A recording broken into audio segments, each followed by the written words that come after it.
Bro, I think you're like the third or fourth doctor out of the last four that we've had on the podcast.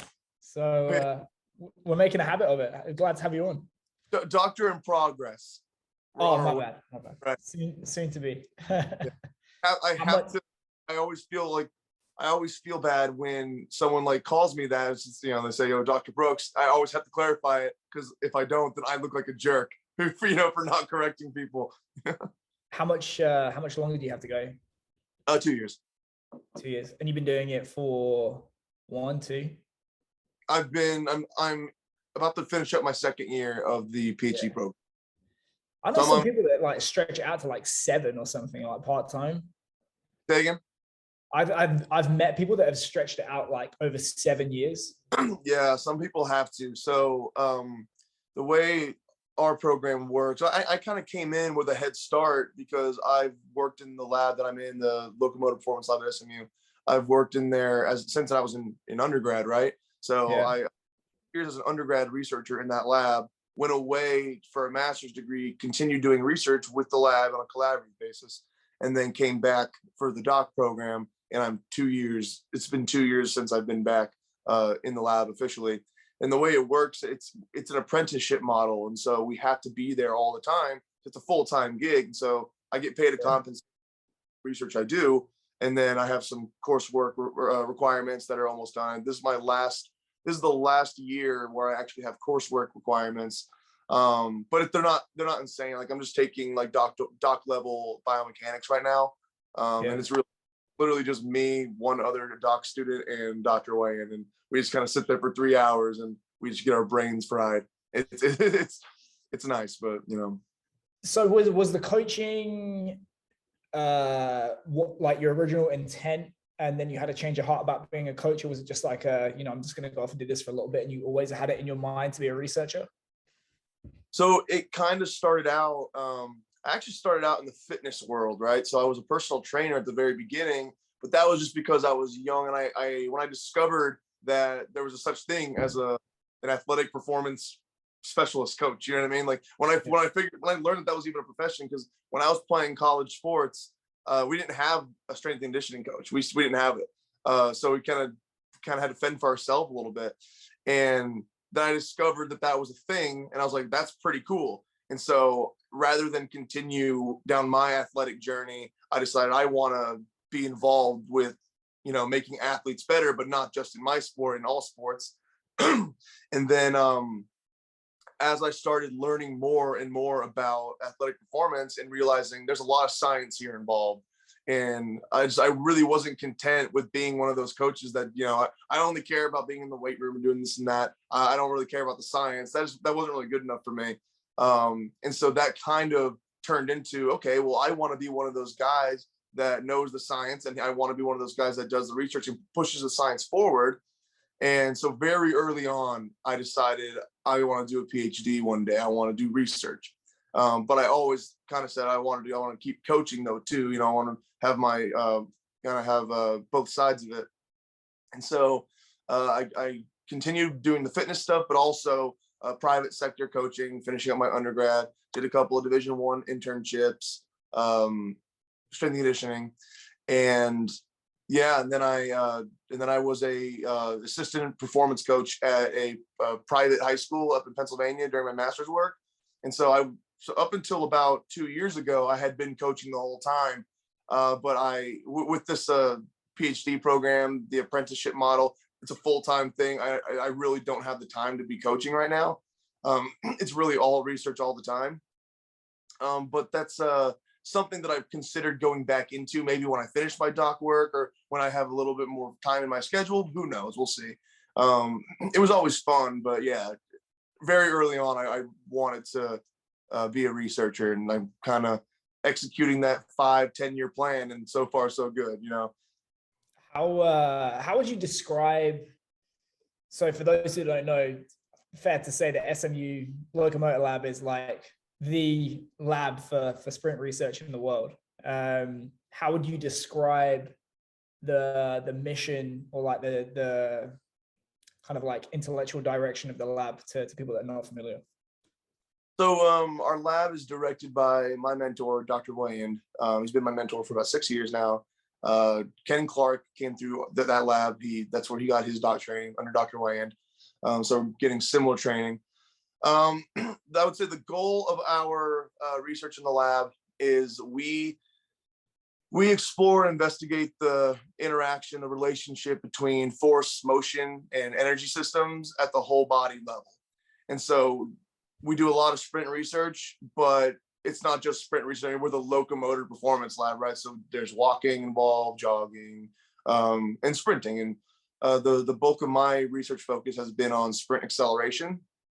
So I've been doing a lot of that stuff and kind of answering some questions that are circulating around the field and kind of clearing up some misconceptions about some of the early Number 3, misconceptions. Yeah. So my specific research focus has been largely in kind of top speed mechanics, but also mostly acceleration stuff. I have a coworker who is doing a lot of jumping stuff. I know another coworker who is kind of looking into running asymmetries. And so, it kind of expands, it kind of covers all of it in terms of, how humans move at the whole body level. We're kind of macrobiologists in that way. So, I mean, you mentioned misconceptions. What do you feel are some, I guess you've seen it as you've been coached, you've been a coach, you speak to coaches all the time. What do you feel are some of the biggest coaching misconceptions? We'll put the arm study apart because I know you want to get into this now that it's just dropped. What are the things that you think that are still really pervasive in the coaching of sprint running that shouldn't exist, or your research has found the opposite? Yeah, that's a really good question. So just to name a few, so I would say the one that probably bothers me the most is so we can talk about FBFEP stuff, the force velocity power stuff, but I mean that's a complicated issue, and so I can see where people would get a lot of confusion there. The issue is people that should know better that kind of push things along that are just confusing to people. That's a different topic. Anyways, I'm not. Yeah.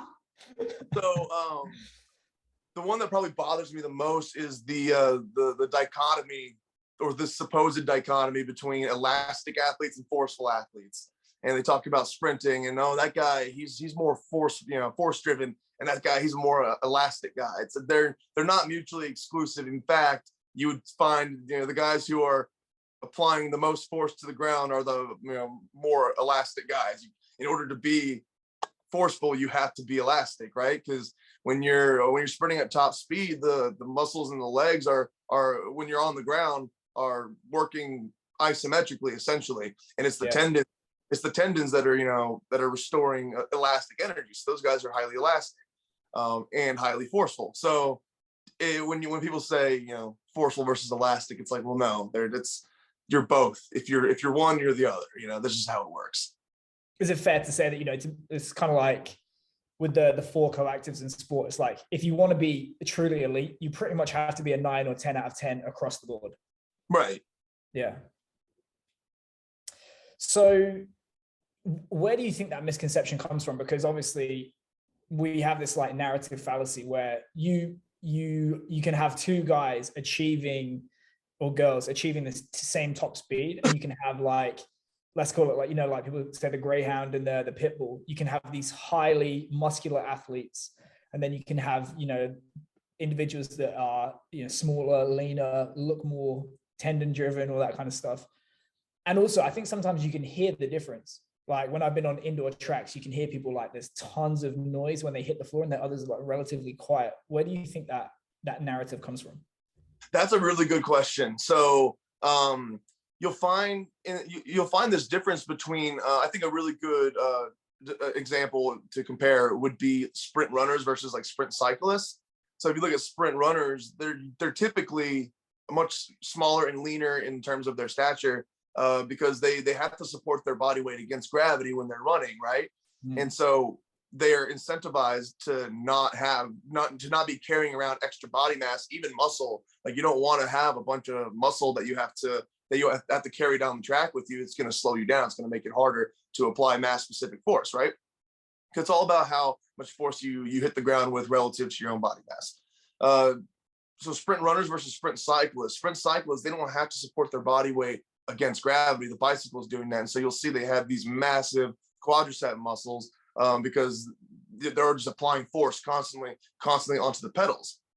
And so, yeah, I think when you just look at sprinters that have smaller frames, that you think, I don't know, they're not very forceful. And then you look at jumpers and, it's tough. It's just tough. Obviously, like the two spring model came out of your lab. Do you think maybe there's like one archetype where you have like a really forceful hammer, but then there's some energy being lost in the ankle, and then you have other guys that are super efficient in transferring every bit of force that they have? That's a good question. So, I mean, if you're losing a lot of that energy, as you put it, in the ground when you're hitting, that was Ken Clark, the two mass model stuff. That was Ken Clark's dissertation. Yeah, you're gonna end up. That's gonna lead to, you're gonna be spending more time on the ground, right? And that's gonna slow you down. So, I mean, the fastest guys in the world, the top level sprinters, their foot ankle complex is highly stiff, right? It's stiff, but it's also elastic. And like you'd be astounded. I mean, their heel gets this close to the ground. Sometimes they'll kiss it and they'll come right back up. But if you're a guy who's just you're not very stiff at the ankle and you're losing a lot of that when you hit the ground, I mean, that's going to slow you down. Like Christian, I think Christian Coleman, when he accelerates, it's almost like he doesn't have bones in his ankle. It's just like one mass. Right, just cinder blocks. Talk about the FEP stuff a little bit. So, why you? Because I've, just to give you my experience of it, I've tried it, and for the amount of work that goes into it to find out like, oh, I'm probably going to do what I was going to do anyway, plus this whole idea of optimization for field sports, at least, it's like, well, optimal for what? Because the starting conditions are always changing, the distance is changing. Right. It doesn't seem to me that we're able to optimize for something that's always changing. Right. So this is something that I'm working on currently with some of my research, is kind of putting something out in the literature that kind of clears some of these things up. Probably the most fundamental issue with the FEP stuff is in the assumption that the F and the V are they apply to whole body. So the FV curve, the force velocity curve, that was from A.B. Hill's muscle fiber. Those are the mechanical properties of the muscle fiber. And then there's this assumption that applies to the whole body motion, and it's just not the case, right? So when you divvy up, when you talk about power, right, horizontal power, you're taking the power is calculated from the velocity that you're achieving, right? That the whole body, right? So you're chasing this power metric that comes from the velocity that you're measuring. In velocity, that's the metric that you want. You want your runners to pick up more velocity. So it's curious why you're taking a step aside, one step further away from the outcome that you're actually looking for, to then calculate this power metric. So that in itself is sort of nonsensical. But when you look at power, then you're only looking at power in the horizontal direction, even though power is not a vector, it's a scalar. So there's no direction associated with it. So that's another problem with it. But when you look at power, you're looking at motion in one axis, right? And like human locomotion doesn't happen in one axis. It happens in three, but we ignore the medial lateral because the forces are so inconsequential. But you always have to support your body weight against gravity in the vertical direction, right? And you always have to apply an even amount of vertical force to horizontal force so that your vector tracks through your center of mass, because there's balance issues associated with that. And so when you look at horizontal power, you're ignoring the vertical component of the vector, and that leads to all sorts of misconceptions. And it just turns into, okay, as long as I'm just pushing out as hard horizontally as I possibly can, then that's the outcome. But there's a skill component associated with acceleration where you're not applying too much vertical force to where you're spending too much time in the air, which is dead time. You can't apply force if you're soaring through the air, right? And so when you ignore an entire half of the equation, then that's going to lead to confusion. And it's going to lead to some the wrong focus. Those stuff. That's one thing that's always confuse me a little bit, which is with that single fiber, increasing velocity decreases the force. And then, like you said, you look at the entire body. In theory, when it's moving at 8, 9, 10 plus meters per second, you think, oh, well, as a result of that, the force should be crazy low. But it's probably, that's when the forces are highest acting on the body, right?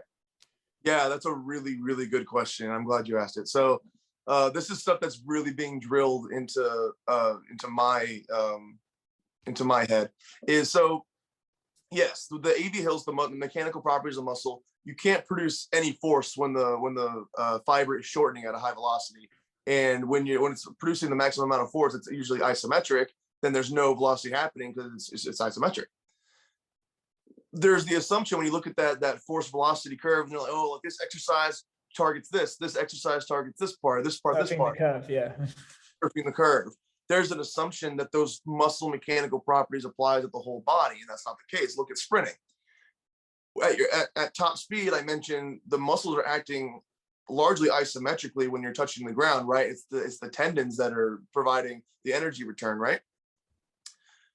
So if the muscles are not shortening and they're producing all that force, what's their velocity? What's the shortening velocity of the muscles? Yeah. Hardly anything, right? None at all. It's largely isometric. So when you're sprinting, are you going to be on the right side of the curve, or are you going to be closer to the left side of the curve? Does that make sense? Yeah. Well, so, I mean, it's counterintuitive, yeah, from having to relearn all these things that you learn in college, but yeah. It is so I would say there's absolute, I don't want to come across like I'm completely shitting on that whole, because I mean, there's absolutely value in saying that higher loads are associated with, you can't jump quite as high. Like there's absolutely value in that. There's training applications for that, but it can't be described in the way in AV Hill's model. It can't be described that way, because those mechanical properties of the muscle are not applying to whole body movement, because there's tendons and there's joint dynamics at play that are going to affect the shape of that curve, or where you fall on that curve. It's probably not a fully formed thought, and I can't remember if we spoke about this before, but I'm almost at the point now, probably because of Joel Smith getting in my ear, but like I'm almost at the point now where with resistance training, with like its relationship to sprinting, I used to think in terms of mechanistic, like, oh, if I do this exercise, it's going to train this portion of the action, it's going to train this muscle. I almost feel like now resistance training is just like a nervous system development tool, and all you're really trying to do with it as a stimulus is teach the central nervous system to increase its output, recruit more tissue, and then just almost like take that adaptation and put it into the action of sprinting. Right. So I guess you're talking about like weight room benefit to like top speed sprinting. Yeah. So like in my head, I used to be like, oh, this needs to be crazy specific for sprinting. Right. But now I'm probably like more the extremes of like get strong, get powerful, as long as you're broadly hitting these actions. Right. And sprint, and don't necessarily worry about the middle, Right. Yeah. That makes perfect sense. And so like, because in order to, if you want to build those qualities that are good for sprinting, you have to do things that are like sprinting. If you're not doing sprinting, you're doing, sprint type drills, things that, help you with your posture, maintain that good posture, things that are, plyometric in nature. Because it really all what determines your success in sprinting is what's happening when you're hitting the ground. Right. And so you have to have, things in your training that are enhancing those qualities, and you're not going to get it in the weight room. So let's talk about the study that just dropped. Give me a synopsis of your study. Okay, so we did a study on that to answers the question of what role the arms play during short sprint acceleration. So we had guys run 30 meters, and it's funny because we note in the study that even thousands of years ago, Aristotle, who was very interested in human performance issues, by the way, he's on record as saying that humans run faster when they swing their arms. And that's a belief that's sort of persisted all this time. and you've seen it. People do arm drills, keep the arms at whatever angle. And everyone has Parisi speed school. he's a guy who I've seen do that. Yeah. But it's also funny because you got all these arm drills, and a lot of them are different, and everybody has a different idea of what the best way to swing the arms is. So it's not even consistent in that regard. Yeah. But as someone who's familiar with the research side of it, I can tell you that there's been a couple of studies that show the role of arms, like during walking or really slow jogging, but like nobody has tried to answer the question of what's the effect on sprinting. And like I said, everyone's got an opinion about it, but no one really has a basis for how they form their opinion other than anecdote, right? And so light bulb was like, hey, why don't so I came to Ken one day. I was like, why don't we do a study on arms? Why don't we just answer a very simple question? What would happen to your sprint performance if you just didn't swing your arms? And so we were racking our brains about how would we test that. I figured, okay, why don't we just have them cross their arms over their chest and do maximal effort sprinting with and without their arms. So they'll do it normally and they'll do it with their arms over their chest. And it's okay. Well, we can't just have team sport athletes because people are gonna want to see some experienced sprinters do this, and people are gonna wonder what's the effect of the arms during the block start. I'm like, oh man, how are we gonna test the block start? And so I think I can't remember who pointed this out, but there was a Paralympic sprinter, Tony Volpin test, and he was born without fully developed upper extremities, and he run like 11 second 100, and which is that's crazy. And you see the video, the videos are astounding. He doesn't really he doesn't have fully developed arms, and he smokes his competition. And I was like, how does he do the block start? And he kind of had these little platforms that he would put next to him. They're paint cans. They're like stacked paint cans with pads on top, where he was able to rest because his arms they went down to basically just above the elbow, and he would just rest his arms on these paint cans, and he would do the block start that way. I'm okay. How can we replicate that? So I put together these padded platforms, and we brought in a bunch of athletes, had them do. They came on several days, on 3 different days, and they did on all 3 days. They did their normal sprints and they did their restricted arm sprints. And yeah, what we found was when they restrict their arms and cross them over the chest and run for 30 meters, their sprint performance goes down by about 1.5%. So 1.6% for all of our subjects on an average basis, which is insane. And, you don't normally expect that because of how many people talk about the arms, right? Everyone, a lot of people, it's generally assumed that the arms play this massive role. The arms control the legs. I'm sure you've heard. What is the smallest worthwhile change in elite track though? Is it less than, is it 1.5%? So the 1.6% came out to be about 80 milliseconds, right? Yep. So yeah, 80 milliseconds when you're talking about track performance, that can be the difference between medaling and not medaling, right? Yeah. But nobody's doing this when they're running down the track. Yeah.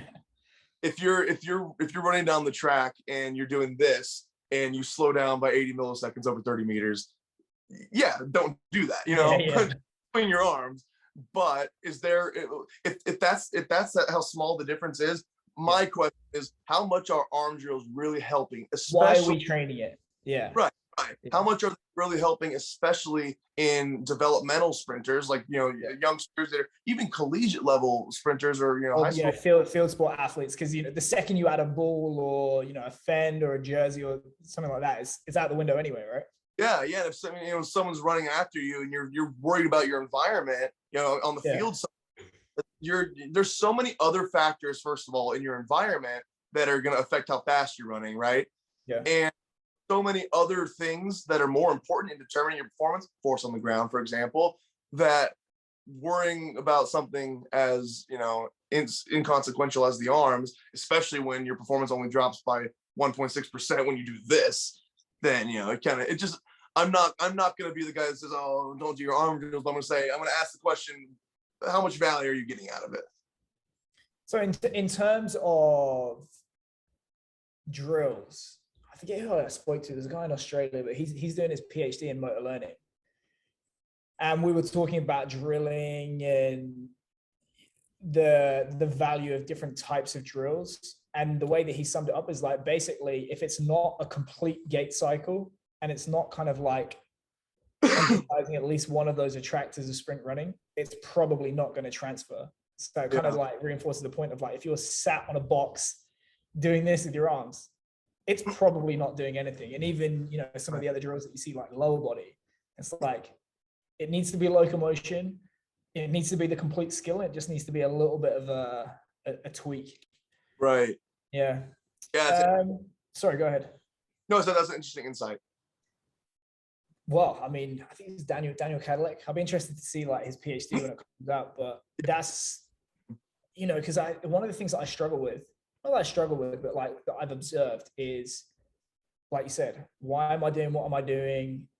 Why do I put this drill in and this drill out? And one of the things you see is like, you'll spend, at times of my career, I spent a lot of time focusing on, oh, we're going to do this, like, you could call them like part drills. And guys look like shit doing it. Then you give them a whole drill and suddenly it looks way better. And they're the fastest runners anyway. It's like, well, really, what were we doing with that? It's like you're learning effectively a separate skill. Right. Yeah. I think it's important just for people for coaches to know that it's okay to not have to fill up every minute of a training session. Just do what's necessary, you know, no more. Just do what you need to do. So when Matt Ray effectively says that there is no technical component to sprinting, I don't want to misquote him, but no technical component to sprinting as a field sport athlete, just put more force into the floor, is the caveat that within the context of being a field sport athlete, 18 to 23 years old, with the time that they have them, would you agree with that statement? Because I think it was Stu or Dan Paff put it out recently, like Elaine Thompson-Herah still at this stage in her career is making technical changes. Yeah. That's a tough one because there's no technical component. You just got to apply more force into the ground. But the way you do that often is with technique. Yeah. So I think I'll just leave it there. That's you need some technique in order to produce more force into the ground. I'll say with team sport athletes, by and large, they're not going to adhere to the same exact sprint running mechanics as, you know, elite trackies, because elite trackies don't have that dynamic environment surrounding them. So aerial time is going to be much higher in track athletes because they have a luxury, but also a requirement to spend more time in the air, you know, hitting the ground. Yeah. Because linear, they have a curve, but it's mostly linear. And you know, team sport athletes, they have to be able to, you know, react on a dime, and, you know, if they have to change direction, they can't change direction very easily if they're in the air for too long. And so, I mean, if you're on your tippy toes, getting hit is not a pleasant thing. Right. Exactly. So I guess you know, I've not had this conversation with him in any depth, but like almost like to reinforce his argument is like, I guess if you can structure resistance training drills or exercises in such a way that it reinforces the mechanics that you mentioned, effectively you don't have to teach sprint running or drill sprint running, because, you know, for example, resisted sled runs or heavy sled drags, you're going to feed into that application of force, right? So I think it's important to work definitely acceleration mechanics for sure. Yeah, that's important. So I guess so with there's no technical components. Is that speaking on like Max V? I would have to go back and look at the statement, but it was one of, you know, he's not that I would throw a stone in this glass house, but he's quite provocative on Twitter. Yeah. And he makes it so you can't reply to his tweets on his Instagram. But like two of the things that he said that I am more on his side of the fence, but I would not go that far. One is that there is, you know, you don't have to coach the technique of sprint running, just produce more force, because a lot of the never do this stuff that people talk about, you see elite sprint runners do all the time in football. Right. And another thing that he said is there is no metabolic component to the sport of football if you look at the time motion demands. Which, yeah, I would have to agree with that. For most of it, I would have to agree with that. I am close to agreeing with him, but then for me, it's almost like once you start to get to that worst case scenario, you're going to want to have done some. It's almost like insurance, you know what I mean? Yeah. So the no metabolic components of football, I agree in terms of like on a single play. Yeah. You know, because the plays are usually too short to tap into anything that are not, PCR. But I mean, there's cumulative effects, right? As you in fourth quarter, you're gonna be tired, you're gonna be fatigued. You know, three and out, back on the field, all that kind of stuff. But yeah, I guess the trade-off is, every bit of metabolic training you do takes the place of additional neuromuscular stimulus that you could have done. Now, I guess if you have a sufficiently well-developed neuromuscular system, central nervous system, it's gonna hold up to those demands. This is why I'm a big fan of. I don't like super like prolonged activity. Like if you got a football guy, you need to get these guys into shape. I'm gonna have them run them, 4 miles or whatever, something like that. I'm a huge fan of playing at training at game intensity. Yeah. Short bursts, resting, doing it again, resting, doing it again, and having that be your cumulative effect. Yeah. To where that's how you're getting your guys in shape, is they're getting in shape by playing at game speed, but doing a lot of it rather than doing a lot of just exercise at a sub, Yeah. Well, I think we talked about this, where you become really good at exercising at medium intensity, and then you get that first snap in first game of the season, you're like, oh, we haven't prepared for this. Right, exactly. So, going back to this thing about sprinting in football, there's a couple of things I wanted to ask you about. One, because Casey Wheel, I was talking to him and he was bugging me about it. I said I would ask you on this podcast, kicking out the back. So we see a lot in elite track, that kind of like front blocking position, high thigh, hammer the foot into the ground, and you want to minimize that ground contact time during stance phase, so you're not like kicking out the back. But you see like Michael Johnson, Flo Joe, you see a lot of running backs, especially anecdotally, that don't demonstrate that, and they still run fast. So right. What would your counter be to that? So it's interesting. I mean, a lot of it's, their pelvic positioning, that kind of thing. In order for you, if you have two guys with the same stature and the same frame that are running at the same speed, they can still have slightly different, whole body kinematics, but what they're doing on the ground is going to be very, very similar. And so sometimes they have a different way of achieving it. You'll see guys that everybody typically spends the same amount of time in the air, roughly. It's about 120 milliseconds, top speed sprinters. Some people have the luxury of spending a little more time on the ground because they can swing their limbs so fast through space to get it around. And that's kind of where like the Oscar Pistorius stuff, he had an advantage in the 400, couldn't compete in the Olympics, or all that controversy back in the day was because this is when he was an athlete as opposed to a murderer. Right. Yeah. The first controversy. Came later. He had a force disadvantage. He couldn't push on the ground as fast, but he didn't need to, because his limbs were so much lighter than his competition that he can just swing them through space really, really fast, right? So there's kind of it's a tight range, but there is some variation with how people can achieve the same mechanics. But if you're like I said, the example of two guys that are very similar in stature that are running the same speed, they have to hit the ground in front of them at a certain angle, right? They have to pick their toe up behind the body at a similar angle. It's going to come down to their pelvic positioning might be slightly different, but if they're getting the job done, they're getting the job done. You know what I mean? You're not going to mess with it too much.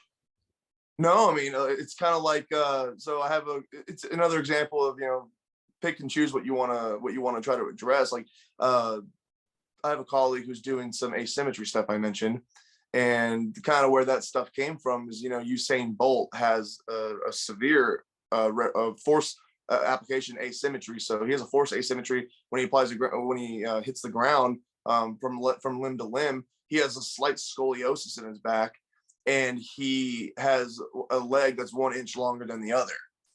And so he's asymmetrical, and he sways back and forth, and you got people online like, oh, that's how you run fast, you gotta do this. David Weck. That's nonsense.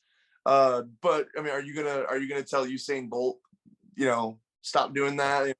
It's try to be more. So we have to even this guy out. We have to get him more symmetrical. It's kind of the questions like, just because you're asymmetrical applying force, is that a problem for performance? And that's questions that my colleague is trying to answer. But yeah, if someone's getting the job done, I don't know kicking out the back to be, to an extent, obviously, to be that big of a deal. So to kind of like flesh it out a bit more, it's where you're kicking out the back to such an extent that it harms the speed that you reposition your limbs. That's what's going to have a problem. Because the two mass model stuff. I mean, the high knee accelerate the lower limb into the ground as fast as possible to hit the ground. But if you're not recovering those limbs out in front of the body far enough, or getting the leg high enough to accelerate into the ground, that's going to hurt your performance. Another thing, you had that Giants quarterback a couple of years ago. I mean, all backside, open field, and he starts tumbling forward because the balance demands were too great, and there was all torques happening on him, and so he goes tumbling forward, and that's it. I'm friends with a guy that was a strength coach on that staff. Yeah, and obviously people are like, oh, he needs to work on his front side mechanics. He needs to work on this. He needs to work on that. That is the fastest speed that's been hit by a quarterback in the NFL for years. Yeah. Years, including Lamar Jackson. And people shit on this guy. And it's just like, bro, I want to say it's the longest carry as well for years by a quarterback. And people were shitting on him. He hit like 21 in pads, which is pretty nuts. He's an incredible athlete. Yeah. And I think he had open field, and I think he probably got out of he fell out of his normal mechanics a little bit, and he just lost his balance. That's just all it amounts to. Never gonna live it down now. I mean, another on the subject of football, we just had the combine. I want to say the guy that broke the record stumbled in the first 5. If you were to ask Franz Bosch, the kind of like stumble reflex is a beneficial thing. What's your opinion on that? Is he going to run faster if he doesn't stumble, or it's just leave it alone, or what? A good question. That's a really good question. I don't know that I have a good answer for that. The stumble reflex being a beneficial mechanism. You see a few of those guys where you see the stumble and you're like, oh, this is not going to go well, and it's like, oh, 4-3, 4-2-5, yeah, whatever. So the thing is, so basically the implication is that the stumble reflex is benefiting you in that because you're going to move your limbs a little faster. Yeah, I feel like when I was in Japan, because obviously, Franz Bosch had just done this thing with Japan rugby. They had gone well in the tournament, better than they'd ever done. They didn't make the knockout, but they went well. So his influence was everywhere within Japanese rugby. And he's a big thing of reflex driven motor learning. Right. Yeah. Stumble reflex. And they would practice in Japanese rugby teams how to stumble.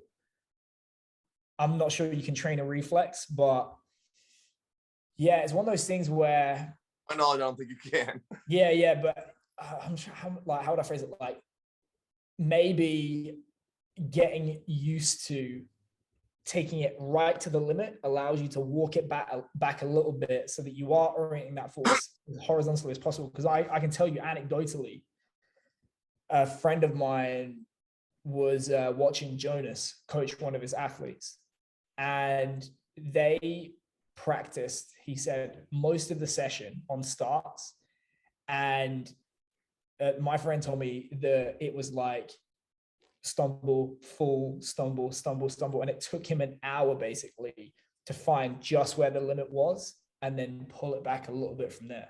Yeah. Yeah, that's really interesting. Because I mean, you have that stumble reflex, and there's no doubt that when you're stumbling and that reflex kicks in, you're going to be able to move the limb faster than you would with just voluntary muscle contractions and motion. So, but then when the stumble reflex has, when it's gone, and now you're just running. Now you're almost setting yourself up in bad positions in subsequent steps, right? Because you always end up putting that foot in front with a flat foot. Right. That's what my instincts are telling me. So I don't know how much merit there is to that paradigm, but I don't have anything hard and concrete, just my prior knowledge and how and what I know about those reflexes. I don't know I don't know how valid that is. Yeah. Where do you think the future of sprint research is headed? I think there's a lot, at least right now, the immediate future is, I think there's a lot of those issues that need to be sorted out with the force velocity stuff. And we're working on that. I think there needs to be more just basic questions answered in the literature about mechanisms of a lot of sprint related injuries. I think that's a big one. And I think with like prostheses, that I think that's an area of sprint running research that's kind of been buggered up a little bit as well. And we've dealt with some of those controversies in our lab for a while, and we're going to start addressing those as well. I think there's a lot of directions that sprint running research. I think the acceleration stuff, it's not ignored. It's still kind of young in terms of what's out there with sprint acceleration research. But why do you think that is? Do you think it's just the complexity of investigating it? It can be. Yeah. But a lot of stuff that you see, I mean, I see a lot of like segmental kinematic type stuff. There's not a ton on like the whole body sprint acceleration stuff, and that's stuff that I'm getting into quite a bit right now, and we're gonna start answering some questions about that. Just the impulse momentum relationship and the implications for athletes and beyond, because the research that we do is not it extends far beyond just the athletic performance world. So anytime you're answering basic fundamental questions about the basis of running performance or locomotion on land, I mean, if you're designing robots, that's good information, just as one example. But I think those are some of the directions that we're headed in the near future. It's exciting stuff. Awesome, man. So where can people find you? Where can they download the study? All that good stuff. I'm most prevalent on Instagram, LanceBrooks_locomotion. And if you want to find the study, it's available for free right now to read for the next couple months before it goes behind a paywall. But just go to the link in my bio on Instagram or Twitter, LB_locomotion, and read the study. Let me know what you think. And I'm about to upload the video abstract. It's 2.5 minutes up on our lab's YouTube page. And also follow our lab's Instagram. It's SMU_LPL. You have an awesome YouTube channel for the lab. Yeah, there's some good stuff on there. There's a lot of stuff on there. We're gonna try to start putting more stuff on there, just get it more active, because it kind of lies dormant for a little while. We'll put it one of the sports. For YouTube Shorts. If you do the short videos, the reach on that is crazy because they're trying to compete with TikTok. Right. Yeah, I've been seeing my own YouTube feed, and good idea. I had considered it. So keep an eye out for that stuff. We're gonna try to be a little more. The lab social media stuff is gonna try to be a little bit more active. I'm already pretty active. So if you guys want to read the study, if the listeners, viewers want to see the study, just go to the link in my bio and go download that. Awesome, man. Thanks very much. Yeah, man. I'll talk to you later. Awesome. Congratulations on making it to the end of the video. Why don't you celebrate by watching more videos just like it? You can also help us on our quest to placate the algorithm gods by liking, sharing, subscribing, and commenting. Thank you.